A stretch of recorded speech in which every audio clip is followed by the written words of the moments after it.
Well, obviously getting in the gym and finding a personal trainer to help me. But the thing that I found is I originally, just because I was getting in the gym and starting to eat a lot, I put on some weight, and then I randomly started losing weight, and I started freaking out. I'm like, where's all this weight that I was putting on going? And what I found was I was actually overworking myself. I was in the gym 6 to 7 days a week and doing like 2-a-days, and I was actually burning more calories than I was taking in. So that was my biggest problem, so I actually had to cut things back. And whenever I would like break a sweat, my trainer would have me stop and relax. Kristen teased me about that on set a lot. But don't freak out, you might burn a few too many calories. But the hardest thing for me was eating.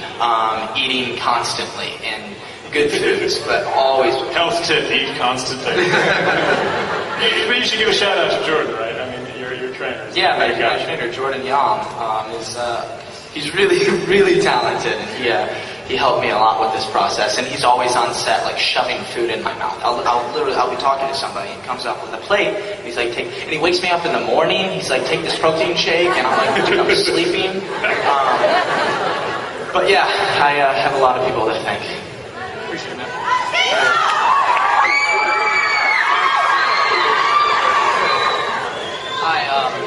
First I want to say thank you for coming to San Diego Comic-Con. There are literally thousands of people here that really needed you to come. My question is, how much have you guys prospered from everything? Like, has it made you stronger being Edward Cullen? And this is to everyone. Sorry about that. Just a second.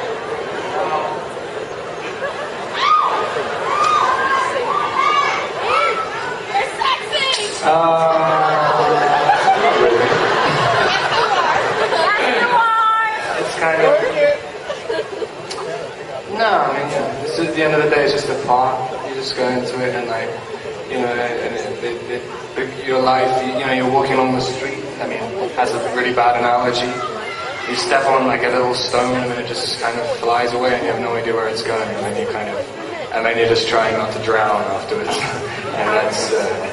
Yeah, that's my life. That sounds really terrible. That's really bizarre. That doesn't really make any sense. I would actually like to, I'm sure you'd much rather hear from the actors, but I would like to say one thing, which is that the last film that I made was recut by the studio, and my experience with it ended up being quite a terrible one. And this has been entirely different, both dealing with Summit and dealing with this young cast. And as much as you know, they've said some very kind things about me, which I told them to, but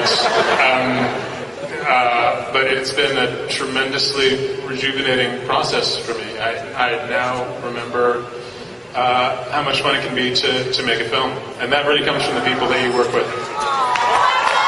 Let's do one more quick question and I'm going to cut it off. So one more quick question. My question is for Taylor. I'm 1/8 Paiute and 1/8 Cherokee Indian, and so you playing a Native American, have you learned anything about them or their cultures or any of their traditions? Yes. For Twilight, I actually had the opportunity to have some Twilllight Indians come to Portland, and I actually had the opportunity to have dinner with them and talk to them. And the main thing I was focusing on is I wanted to learn more about the kids my age and what they like to do in their free time. And I was expecting something really different, and I was expecting to have to change myself, you know, to be able to do that. But I asked this kid who looked around my age, I was like, so what do you do in your free time? What do you do for fun? And he's like, you know, I play basketball, I go to the beach. And I was like, what do you do at the beach? Throw the football around? He goes, no, I check out girls. I was like, it was really funny. So the interesting thing that I learned is that they're just like me. They do the same things I do. Actually, Taylor... Let's X that.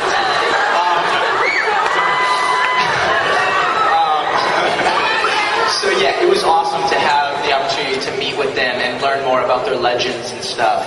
And it was really great. I'm really thankful that they came down to Portland from Forks. Taylor actually speaks some Quileute in New Moon. It's true. It's true. I do get to say the Quileute line. I'm excited for you guys to hear it. It's kind of It's very important. So before we wrap things up here, I do want to ask one more question to the whole panel, and maybe Chris, we can start with you and work our way down. I just was wondering if you could each kind of touch upon the increased size and scope of New Moon over the first movie.